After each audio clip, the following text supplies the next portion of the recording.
Doctor ortho, अब दर्द भी घुटने टेकेगा। दिल्ली में बीजेपी की सरकार को 5 महीने से ज्यादा का वक्त हो गया और आम आदमी पार्टी सरकार से लगातार सवाल भी पूछ रही है। बीजेपी दावा कर रही है कि इन 5 महीनों में हमने 5 साल से बेहतर काम किया और आने वाले जो महीने और साल होंगे वो पूर्व की सरकार से बेहतर होंगे। मुख्यमंत्री रेखा गुप्ता ने विधानसभा का जो हाल ही में सेशन हुआ 5 महीने में 3 अहम विधायक जो उन्होंने पारित करे उसको लेकर उन्होंने अपना रिपोर्ट कार्ड भी पेश किया और मानसून सत्र के बारे में बताया। दरअसल सीएम ने सीजीए की 2 रिपोर्ट्स का हवाला देते हुए आम आदमी पार्टी की सरकार की विफलताएं गिनाई।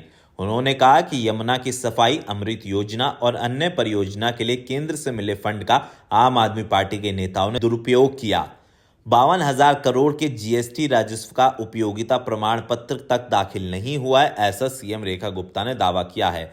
मुख्यमंत्री रेखा गुप्ता यहीं नहीं रुकी, उन्होंने कहा कि विधानसभा के मानसून सत्र को ऐतिहासिक बताते हुए उन्होंने अपनी सरकार की उपलब्धियां गिनाई और उन्होंने कहा कि 5 महीनों में 3 बड़े विधेयक पारित कर जनता को राहत दी है, जबकि पिछली आम आदमी पार्टी की सरकार ने इसी अवधि में केवल 14 विधेयक पास किए। केजरीवाल सरकार ने भ्रष्टाचार और नौटंकी के अलावा कुछ नहीं किया।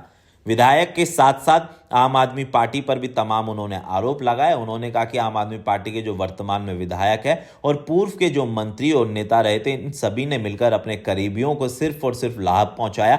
चाहे मोहल्ला क्लिनिक की बात हो या फिर क्लासरूम घोटाले की बात हो, सभी ने मिलकर सिर्फ और सिर्फ दिल्ली की जनता को 10 साल तक लूटा है। लेकिन अब जिन जिन लोगों ने भी भ्रष्टाचार किया है उनके खिलाफ सख्त एक्शन होगा। हालांकि कह सकते हैं कि इस मानसून सत्र में निजी स्कूलों के खिलाफ जिस तरीके से दिल्ली सरकार एक अमेंडमेंट लेके आई है उसको फिर से आम आदमी पार्टी ने विरोध किया। पूर्व सीएम आतिशी और नेता विपक्ष ने कहा जिस तरीके से अमेंडमेंट बिल लेके आया गया है वो पूरी तरीके से निराधार है। उसमें जो कमेटियां बनाई उससे अभिभावकों को नुकसान हो रहा है और निजी स्कूल की मनमानी नहीं रुकने वाली है। हालांकि बीजेपी ने इस पर पलटवार करते हुए कहा कि जो काम हम कर रहे हैं सोच समझ के और रणनीति के साथ कर रहे हैं। आने वाले समय में निजी स्कूल की मनमानी नहीं रुकी तो उनके लाइसेंस भी सस्पेंड कर दिए जाएंगे। लेकिन इतना जरूर तय है कि दिल्ली में 10 सालों के बाद जिस तरीके से आम आदमी पार्टी की विदाई हुई है उसके बाद अरविंद केजरीवाल, आतिशी, मनीष सिसोदिया, सत्येंद्र जैन समेत तमाम नेताओं को बड़ा झटका जरूर लगा। लेकिन बीजेपी इस बार जब सत्ता में वापसी कर चुकी है